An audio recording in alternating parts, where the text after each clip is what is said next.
Halo, selamat datang di video kelompok kami.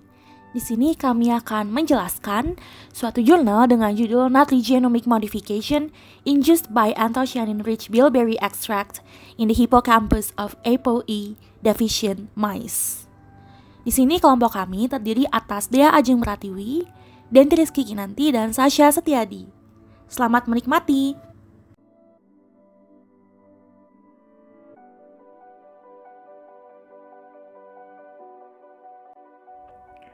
Polifenol merupakan kelompok terbesar dari fitokimia yang secara luas dapat ditemukan di makanan yang berasal dari tumbuhan, seperti buah, sayuran, dan makanan olahan lain dari tumbuhan.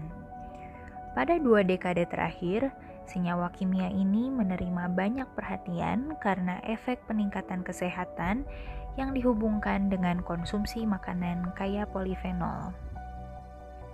Berbagai penelitian baik secara klinis, epidemiologis, dan preklinis menunjukkan bukti mengenai peranan polifenol dalam mencegah dan mengurangi risiko berbagai penyakit kronik seperti cardiovascular disease, diabetes mellitus tipe 2, dan penyakit neurodegeneratif. Anthocyanin adalah salah satu senyawa polifenol yang banyak dipelajari. Pigmen dari tumbuhan ini banyak ditemukan di buah beri serta makanan yang diolah dari buah beri. Salah satu dari manfaat utamanya adalah peranannya dalam meningkatkan fungsi otak. Dalam beberapa tahun terakhir, efek dari makanan kaya anthocyanin terhadap fungsi kognitif otak banyak dipelajari dalam berbagai studi. Salah satu penelitian epidemiologis menunjukkan bahwa beri yang kaya akan anthocyanin memiliki hubungan yang kuat dengan penurunan kognitif yang lebih lambat pada perempuan usia tua, serta kemungkinan fungsi kognitif yang rendah atau buruk yang lebih turun pada laki-laki usia tua.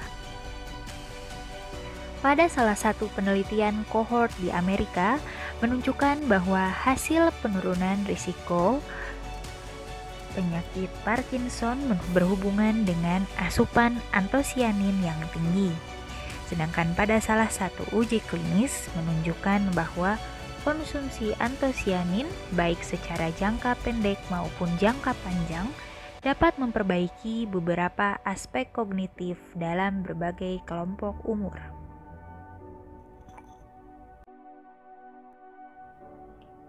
Hal ini konsisten dengan penelitian eksperimental lainnya yang menunjukkan hasil bahwa anthocyanin memiliki efek yang baik pada fungsi kognitif otak, bahkan memiliki peran neuroprotektif khususnya terhadap penyakit-penyakit neurodegeneratif. Meskipun memiliki efek yang baik pada perbaikan fungsi otak, mekanisme yang mendasari aksi dari intake asupan makanan anthocyanin masih belum dipenuhi secara penuh. Beberapa mekanisme yang diajukan diantaranya adalah sebagai berikut. Pasase melewati sawar darah otak dan modulasi dari sel signaling pathway dan ekspresi gen yang terlibat dalam neuroinflamasi, plastisitas sinaps, dan neurogenesis terutama pada bagian hipokampus. Lalu, kapasitas anthocyanin untuk memodifikasi sel signaling pathway dan ekspresi gen-gen berbeda yang terlibat dalam regulasi proses-proses seperti respon inflamasi, keseimbangan redoks, migrasi sel, dan metabolisme. Beberapa studi juga menunjukkan bahwa anthocyanin dapat memodulasi ekspresi mikroRNA yang merupakan regulator post-transkripsi dari ekspresi suatu gen.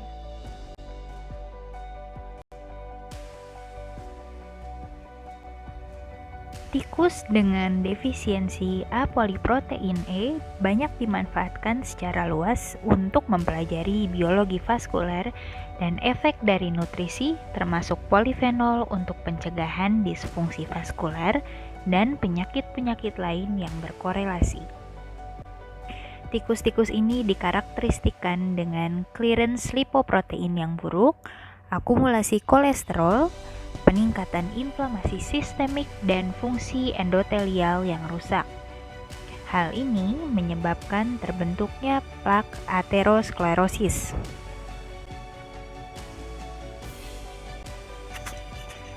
Beberapa studi menunjukkan bahwa asupan suplementasi makanan dengan kandungan berbagai polifenol, termasuk antosianin, memiliki efisiensi tinggi dalam mengurangi inflamasi, memperbaiki fungsi endotelial, dan mengurangi formasi plak di aorta tikus-tikus ini.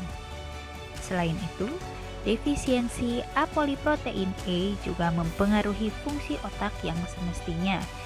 Hiperkolesterolemi dan disfungsi vaskular juga dapat menyebabkan berkurangnya cerebral blood flow. Dengan hasil dari berbagai penelitian ini, tikus dengan defisiensi apoliprotein E merupakan subjek yang tepat untuk mempelajari efek polifenol terhadap otak.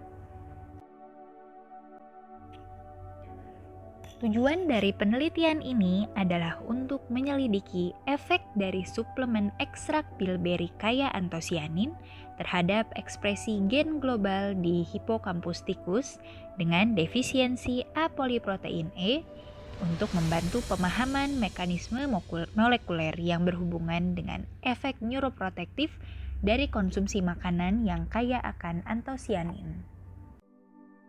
Berikut merupakan bahan-bahan dan metode untuk penelitian ini. Yang pertama adalah ekstrak bilberry.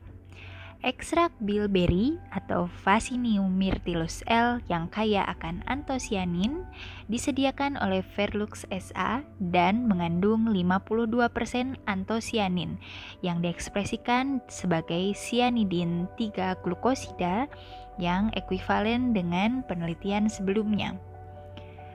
Antosianin diidentifikasikan dari ekstrak dengan HPLC analisis yang terdapat pada tabel di sebelah kiri.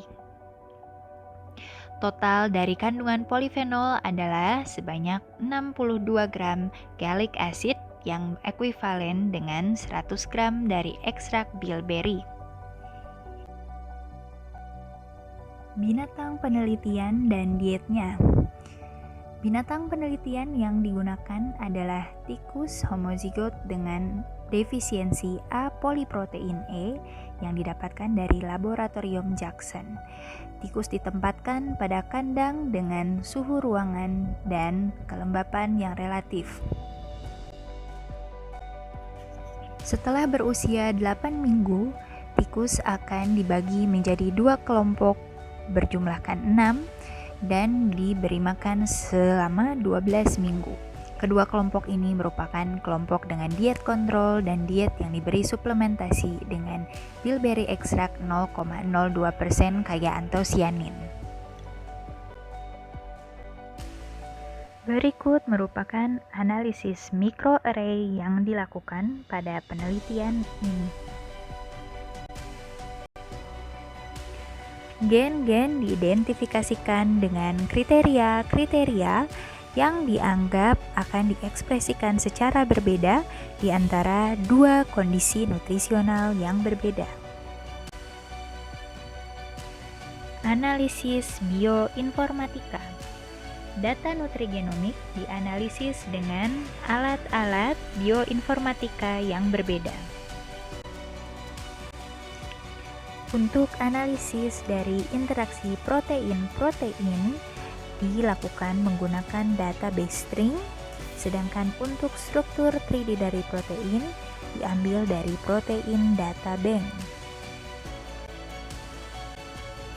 Sedangkan untuk analisis statistik digunakan Prism Software version 8.1.1, sedangkan untuk berat badan dan data asupan makanan dianalisis dengan tes untuk membandingkan efek suplemen, ekstrak beri, dan diet kontrol.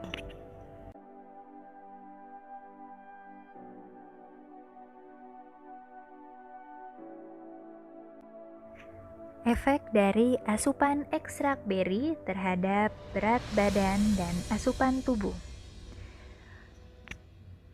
Tidak ada perbedaan yang signifikan antara berat badan kelompok tikus yang diberi diet kontrol maupun diet suplemen ekstrak beri selama 12 minggu. Juga tidak terdapat perbedaan antara asupan makanan dari kedua grup yang diteliti pada minggu-minggu terakhir dari periode eksperimentasi. Baik, selanjutnya yaitu mengenai bioinformatik analisis dari efek nutrigenomik beri ekstrak yang kaya akan antosianin. Dari data nutrigenomik ini dianalisis lebih lanjut dengan bioinformatika yang berbeda untuk menentukan fungsi biologis dari identifikasi gen yang diekspresikan secara berbeda. Analisis GO global pertama kali juga menunjukkan atau menentukan proses biologis yang terkait dengan gen ini.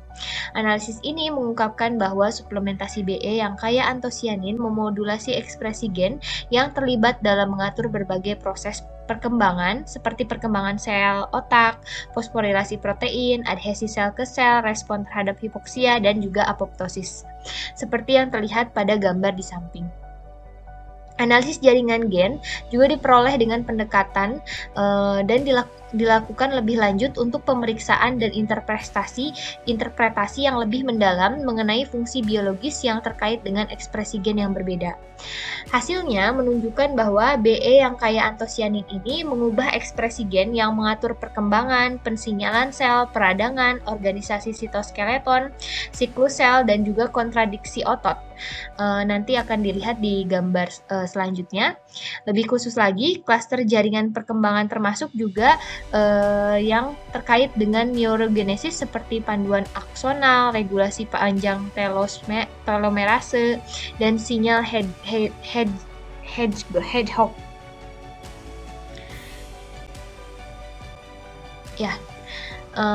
Lebih khusus lagi, klaster jaringan pengembangan termasuk jalur yang terkait dengan neurogenesis seperti panduan aksonal, regulasi panjang telomerase, dan juga sinyal hedgehog. Di dalam pensinyalan sel dan juga jaringan seperti pensinyalan CREM atau CREM, reseptor androgen, progesteron, dan jalur pensinyalan reseptor 1 estrogen. Klaster peradangan jaringan berisi gen yang terlibat dalam regulasi kemotaksis leukosit dan juga faktor penghambat migrasi makrofag atau seperti MIF. Pensinyalan sementara dari klaster gen dari siklus sel terhubung dengan regulasi fase S, fase G2M, dan juga mitosis. Analisis lebih lanjut mengenai data transkriptomik oleh KEGG dan juga database Biokarta dan Metacore mengungkapkan jalur seluler yang terkait dengan gen yang berekspresi dan dimodulasi secara signifikan oleh suplementasi dari BE ini.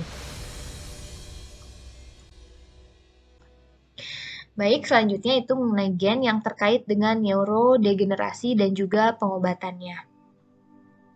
Daftar gen yang diekspresikan secara berbeda dianalisis dalam basis data toksikogenomik komparatif untuk mengidentifikasi gen yang bersamaan dan dengan gangguan neurologis yang berbeda, termasuk disfungsi kognitif, gangguan kognitif, AD, dan juga PD. Analisis ini menunjukkan bahwa gen yang jumlahnya tinggi akan diidentifikasi sebagai termodulasi oleh ekstrak yang kaya akan antosianin dan terkait dengan gangguan ini. Lebih dari 1000 gen yang tumpang tindih dengan gen yang disimpulkan terkait dengan AD dan juga PD. Nah, terlihat pada gambar 5A dan juga 5B, di mana di sini ada lebih dari 1000 gen yang tumpang tindih dengan gen AD dan juga PD. Di antara gen yang umum adalah IL4, CD33, TREM2, INPP5, BIN1, ADRB1, dan MYH8.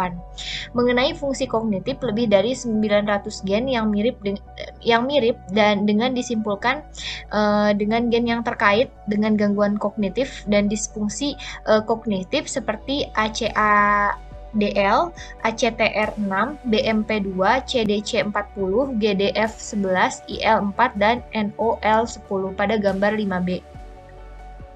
Hal ini kemudian dianalisis dan juga menunjukkan bahwa gen yang diidentifikasi sebagai gen yang dimodulasi akan antosianin yang kaya akan ekstrak BE ini terlibat dalam terjadinya dan juga dalam perkembangan dan juga terjadinya disfungsi dan juga penyakit terkait neurologis.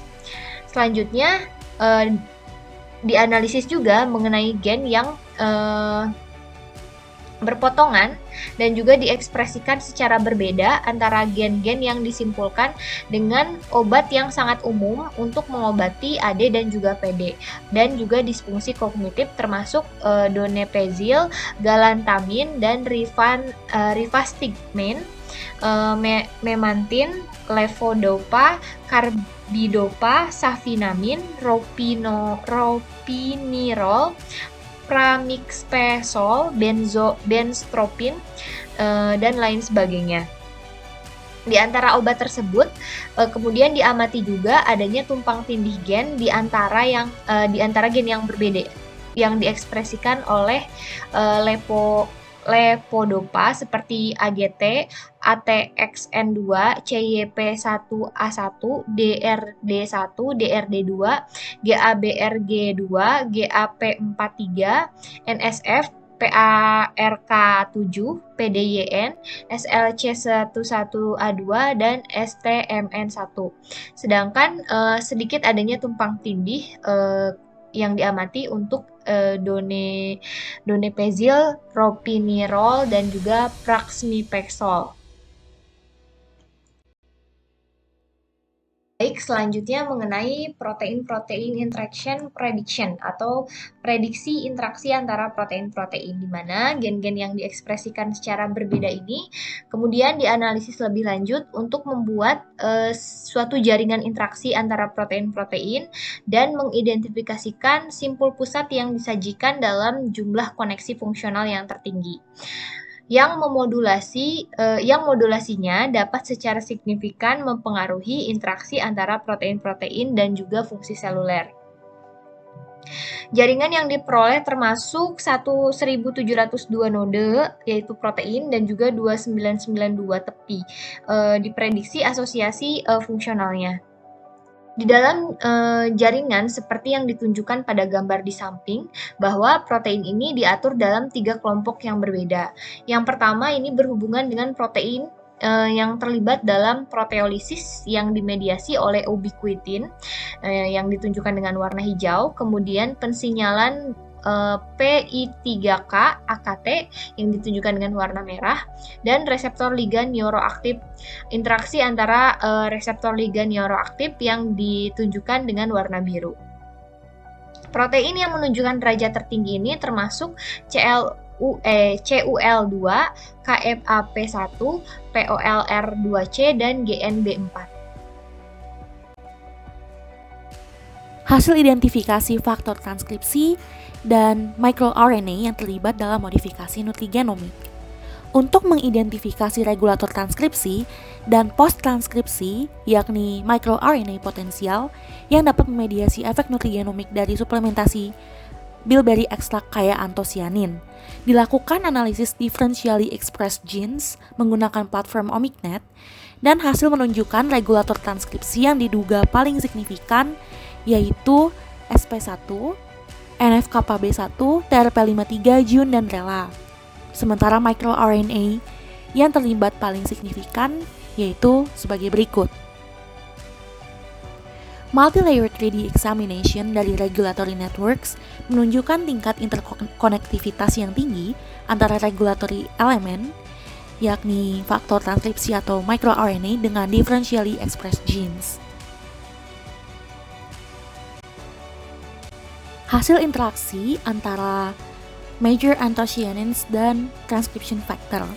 Setelah dilakukan identifikasi faktor transkripsi potensial, dilakukan pencarian interaksi yang mungkin terjadi antara anthocyanin bilberry extract, delphinidin trigalactoside yang ada pada sirkulasi dan protein of interest berupa Junrela sp1 dan P53. Anthocyanin ini mempresentasikan interaksi yang kuat dengan protein of interest dengan binding affinity yang bervariasi di antara minus 7,2 kilokalori per mol dan minus 8,52 kilokalori per mol.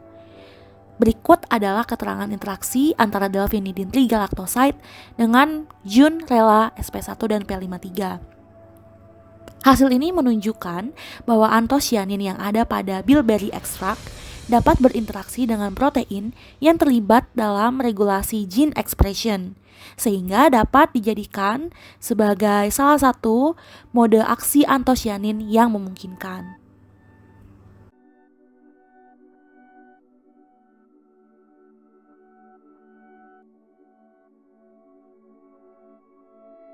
Pada penelitian ini, 12 minggu suplementasi dengan ekstrak beri dan kaya anthocyanin dapat mengubah ekspresi gen global pada hipokampus pada tikus dengan defisiensi apoliprotein E. Terdapat sebanyak 1698 gen yang diekspresikan secara berbeda yang dapat terlibat pada proses seluler dan molekuler, termasuk proses inflamasi, fungsi neuronal, proses metabolik, dan transduksi sinyal. Semua proses ini terlibat dalam fungsi kognitif dan pembentukan penyakit neurodegeneratif seperti Alzheimer dan Parkinson. Selain itu, beberapa faktor transkripsi dan mikroRNA juga dapat menjadi mediator yang berpotensi dalam efek nutrigenomik. Dosis yang digunakan pada penelitian ini dapat dilakukan pada manusia dan dapat memberikan efek vaskuloprotektif. Sebelumnya telah diperlihatkan bahwa ekstrak dengan dosis yang sama dapat memberikan efek anti-aterogenik pada tikus dengan defisiensi apoliprotein E setelah suplementasi diet dengan 0,02% anthocyanin. Hal ini juga dapat memodulasi ekspresi gen yang berasosiasi dengan efek aterosklerotik di aorta, sebagaimana yang diobservasi menggunakan analisis microarray pada penelitian Maury pada tahun 2012. Dosis dari suplementasi yang digunakan pada penelitian ini yaitu sebesar 0,02%, ekuivalen dengan asupan 30 mg anthocyanidin per hari pada manusia. Asupan rata-rata yang diestimasikan pada manusia yaitu di daerah Eropa pada laki-laki sebesar 19,8 sampai 64,9 mg per hari, sedangkan pada perempuan yaitu sebesar 18,4 hingga 44,1 mg per hari. Konsumsi di Amerika terdapat lebih rendah. Oleh karena itu, dosis yang digunakan pada penelitian ini relevan secara nutrisi dan ditunjukkan dapat memberikan efek vaskuloprotektif dan modifikasi genomik pada aorta. Neuroinflamasi merupakan gagasan yang diakibatkan dari respon sel imun yang berada di dalam sel terhadap infeksi serta infiltrasi di dalam otak oleh sel-sel imun dari sistem imun bawaan maupun sistem adaptif. Respon inflamasi, terlebih neuroinflamasi kronik, dianggap sangat merusak bagi jaringan saraf di sistem saraf pusat dengan menaikkan level dari sitokin, protease, glutamat, radikal bebas, serta aktivasi dari sel glial. Proses inflamasi yang terjadi di dalam otak merupakan faktor kunci yang menyebabkan terjadinya berbagai penyakit neurologi termasuk Alzheimer, Parkinson, stroke maupun disfungsi kognitif. Dalam keadaan inflamasi, sel mikroglial yang teraktivasi dapat meningkatkan level sitokin pro-inflamasi seperti tumor nekrosis faktor alfa maupun interleukin 1 beta serta nitrat oksida yang dianggap sebagai tanda dari penyakit neurodegeneratif. Hal ini dapat menyebabkan terjadinya kematian sel neuron. Dalam penelitian ini, kami mengobservasi bahwa ekstrak beri yang kaya antosianin dapat memodulasi beberapa gen yang terlibat dalam regulasi inflamasi yang ekspresi profilnya dapat menyebabkan efek anti-inflamatori. Hipotesis kami ini sama dengan penelitian-penelitian sebelumnya yang menunjukkan bahwa kapasitas dari makanan yang kaya akan antosianin dapat meningkatkan fungsi kognitif dan mendelay onset terjadinya Alzheimer maupun Parkinson. Pada beberapa penelitian ditemukan bahwa ekstrak Aronia melanocarpa yang kaya akan antosianin dapat menyebabkan efek manfaat pada performa kognitif dan tekanan darah pada individu yang memiliki risiko penurunan kognitif. Pada model tikus yang memiliki Alzheimer disease, ditemukan bahwa diet dengan suplementasi hibiscus sabdarifa yang kaya akan antosianin dapat memiliki efek mencegah Alzheimer dengan memberikan karakter anti-inflamasi, anti-asetilkolinesterase, antioksidan, serta aktivitas anti-amiloidogenik.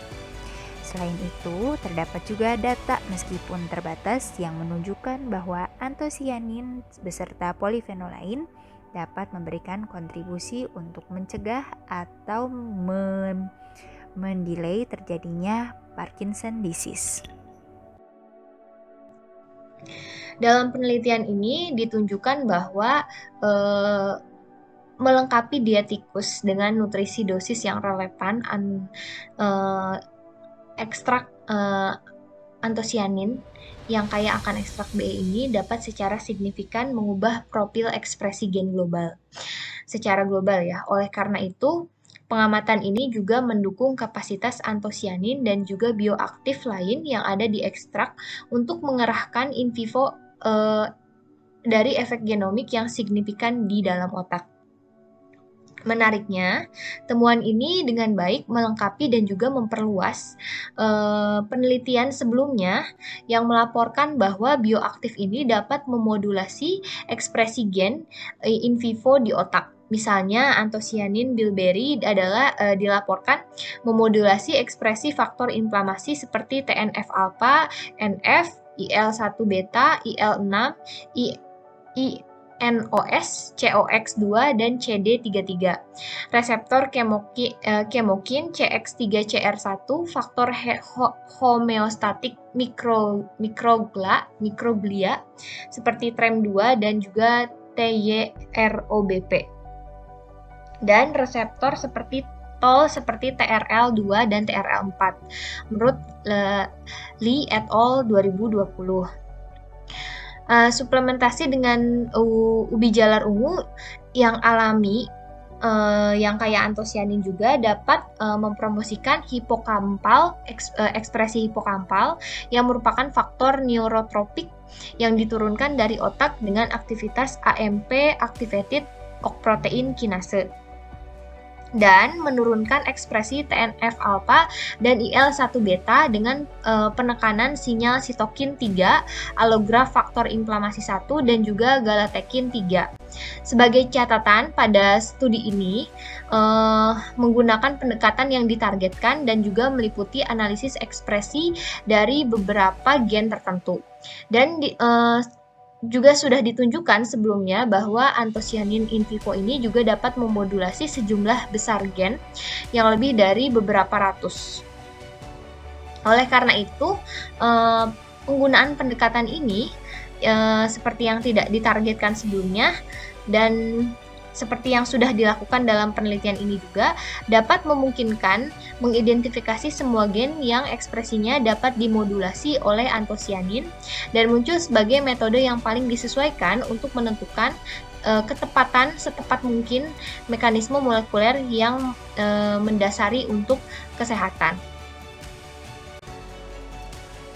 Kemudian untuk analisis bioinformatika dari gen yang diekspresikan secara berbeda juga menunjukkan bahwa BE yang kaya antosianin ini dapat memodulasi ekspresi gen yang terlibat dalam mengatur fungsi seluler yang berbeda.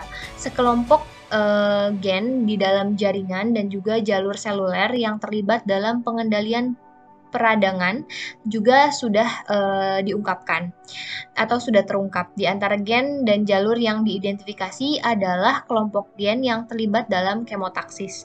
Misalnya, diamati dalam penelitian ini penurunan ekspresi gen yang mengkode ligan kemokin motif CCL20.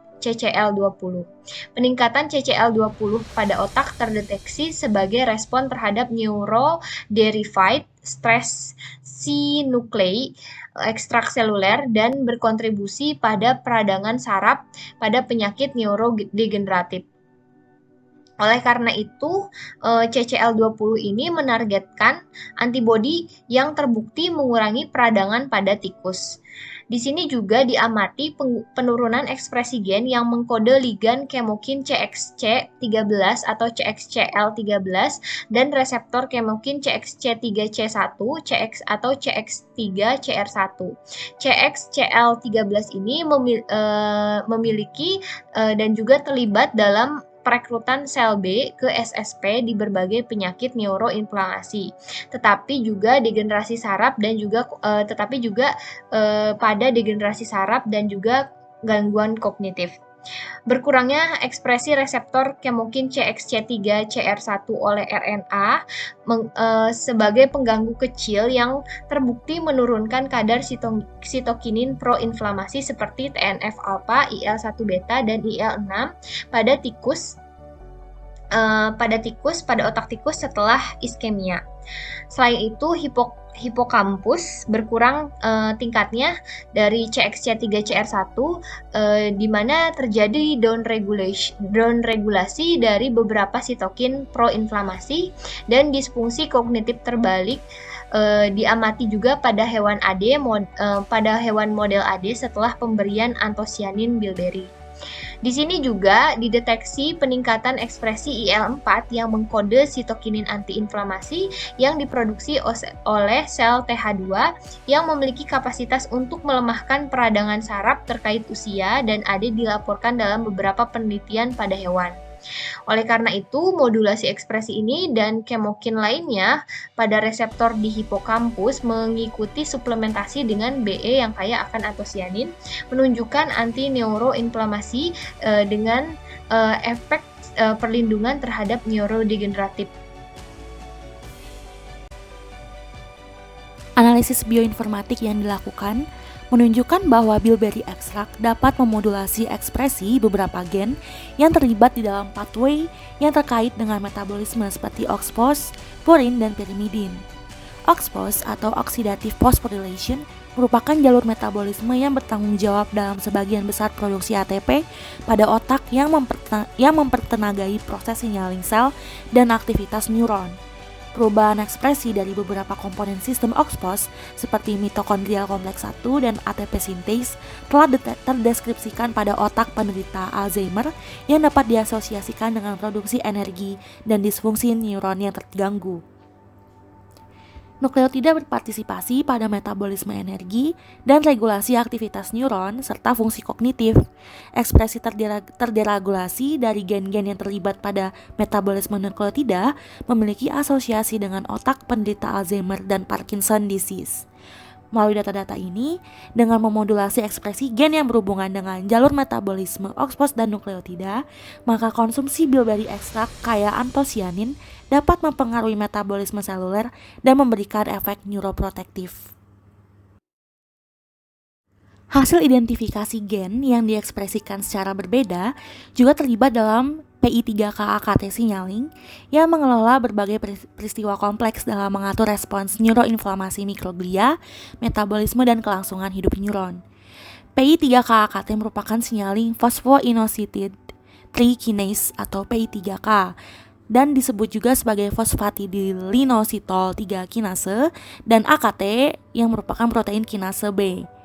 Dysregulasi dari PI3K-AKT telah terobservasi pada beragam penyakit neurodegeneratif seperti Alzheimer, Parkinson disease, dan juga Huntington disease. Bukti terbaru juga menyatakan adanya potensi preventif dan terapeutik dari modulasi pada signaling tersebut pada patologi penyakit-penyakit ini. PI3K-AKT juga teridentifikasi sebagai jalur penting pada analisis protein-protein yang dilakukan oleh penelitian ini, di mana analisis tersebut menguak beberapa gen yang mengkodekan enzim-enzim berbeda yang terlibat dalam proteolisis yang termediasi ubiquitin sebagai regulator penting. Sistem ubiquitin proteasom penting dalam degradasi protein regulator dan protein rusak serta kontrol memori dan plastisitas sinaptik, di mana plastisitas sinaptik ini merupakan perubahan yang terjadi pada sinaps. Sementara dysregulasi sistem ubiquitin proteasom ini telah diasosiasikan dengan akumulasi protein, fungsi sinapsis yang menyimpang, dan defisit kognitif pada penyakit neurodegeneratif. Gen pengkode enzim yang berasosiasi dengan ubiquitinasi adalah UB3A, di mana bilberry ekstrak dapat mengupregulasi UB3A ini. Ekspresi UB3A dilaporkan menurun secara signifikan pada hipokampus tikus tua yang lemah secara kognitif dan kehilangan neuronalnya diasosiasikan dengan disfungsi sinaps pada model tikus dengan penyakit Alzheimer. Maka, modulasi ekspresi dari UB3A dan gen lain yang terlibat dalam ubiquitin mediated proteolysis oleh bilberry extract yang kaya akan antosianin ini menjadikannya potensi memberi dampak pada fungsi sinaps. Analisis bioinformatik juga mengungkap sekelompok gen yang terlibat dalam cellular pathway perkembangan penyakit Alzheimer dan Parkinson. Contoh 1, terdapat sekelompok gen pengkode reseptor glutamat yang telah teridentifikasi. L-glutamate merupakan neurotransmitter yang paling banyak pada central nervous system mamalia yang memediasi transmisi sinaps excitatory. L-glutamate berinteraksi dengan reseptor ionotropik atau reseptor yang berupa ion channel 4 dan metabotropik atau reseptor membran yang termasuk ke dalam golongan reseptor glutamat yang terlibat dalam proses learning, memory, hingga neurodegeneration. Salah satu gen pengkode reseptor glutamat adalah GRIN3A yang memiliki peran dalam berbagai penyakit central nervous system. Reseptor ini merupakan bagian dari sinaps glutamatergic dan disturbansinya teridentifikasi pada patofisiologi penyakit Alzheimer. Contoh 2 merupakan sekelompok gen yang terlibat dalam endocannabinoid signaling pathway. Sistem endocannabinoid memainkan peran penting modulatori pada endokrin, sistem imun, dan jaringan otak. Sistem ini terdiri atas reseptor cannabinoid dan endocannabinoid yang merupakan agonis endogen dari reseptor cannabinoid. Sistem endocannabinoid berperan penting dalam perkembangan berbagai neuropatologi termasuk depresi, Alzheimer, penyakit Parkinson, multiple sclerosis, dan epilepsi. Bersama-sama dengan pathway lain yang teridentifikasi dalam regulasi fungsi otak, penelitian ini menyatakan bahwa bilberry ekstrak yang kaya akan antosianin memodulasi ekspresi gen yang terlibat dalam cellular pathway yang meregulasi fungsi neuron. Profil ekspresi dari gen ini konsisten dengan kapasitas bilberry ekstrak yang kaya antosianin untuk menjaga fungsi neuron. Mekanisme lain yang mungkin melalui ekstrak beri dapat menginduksi efek nutrigenomik yang terobservi adalah dengan modulasi mikroRNA, yaitu bagian RNA yang kecil dan non-coding yang dapat meregulasikan ekspresi gen pada level post-transkripsional. MikroRNA yang teridentifikasi pada analisis bioinformatika kami adalah mikroRNA 1243P. MikroRNA ini terlibat dalam diferensiasi neuronal, plastisitas sinaps, dan regulasi dari pembelajaran dan memori. Sebelumnya, pemberian intracerebroventrikular dari polifenol resveratrol dari anggur merah dalam periode 1 minggu dapat mengurangi hipokampal mikroRNA 124 level yang diasosiasikan dengan membaiknya potensiasi dari memori jangka panjang pada tikus-tikus ini. Selain itu, metabolit dari antosianin di perut seperti ferulic acid memberikan hasil yaitu formasi ingatan dan mengurangi kematian dari neuronal sel pada tikus-tikus dewasa. Sejauh ini, belum ada penelitian yang meneliti mengenai efek antosianin pada ekspresi gen di otak dengan identifikasi mikroRNA. Meskipun demikian, senyawa ini telah dilaporkan untuk memodulasi mikroRNA pada jaringan-jaringan lain dan sel pada tempat lain. Selain itu, dengan memodulasi ekspresi dari mikroRNA, makanan yang kaya akan antosianin seperti ekstrak beri dapat menginduksi nutrigenomic effect yang terobservasi yang berhubungan dengan fungsi kognitif dan penyakit neurodegeneratif. Meskipun begitu, perlu dilakukan investigasi yang lebih lanjut untuk mengkonfirmasi efek dari antosianin dalam asupan makanan terhadap mikroRNA sebagai regulator post-transkripsional untuk fisiologi yang berbeda dan proses patofisiologi di hipokampus. Pada kesimpulannya, suplementasi ekstrak beri kaya antosianin dapat mempengaruhi ekspresi gen global di hipokampus pada tikus dengan defisiensi apoliprotein E. Hasil dari penelitian ini dapat membuat kita memiliki asumsi yang berdasar terhadap potensi mekanisme molekuler dari efek neuroprotektif makanan yang kaya antosianin.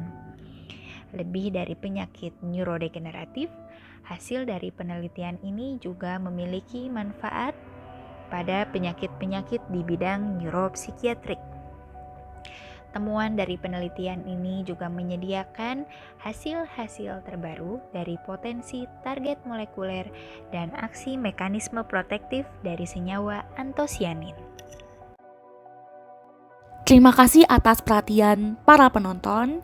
Jika ada pertanyaan, silakan tanyakan pada kolom komentar. Terima kasih dan sampai jumpa.